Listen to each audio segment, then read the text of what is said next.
Large files.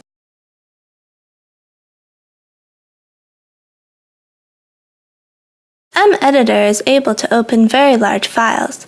It can open up to 248 gigabytes or 2.1 billion lines, whichever is reached first when opening a file. mEditor uses temporary files for the opening process to consume only a little memory.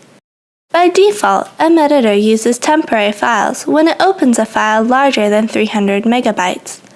You can check and edit this size in the Advanced tab of the Customize dialog box. If you open a file larger than this size, a few highlighting features are disabled, including multiple line comments. Wrapping modes are also disabled for optimal speed.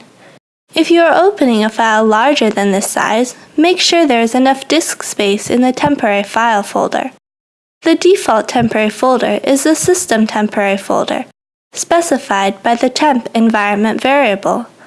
You can override the temporary folder to any folder you would like that has enough space available. When you open a large file that is larger than the size specified in the minimum file size to open a synchronously text box, mEditor displays a large file controller by default.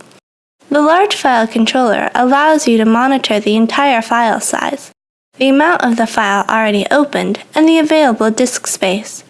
Within the large file controller, you can stop the opening process by clicking the Stop button.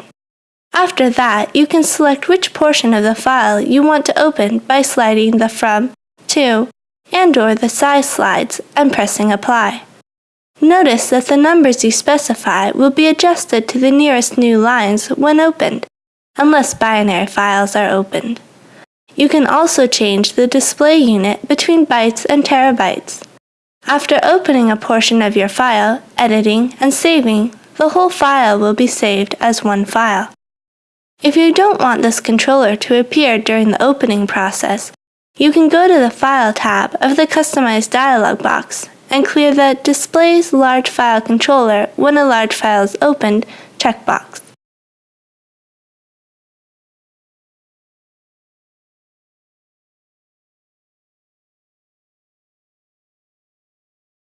You can always open the Large File Controller by clicking Large File Controller on the View menu.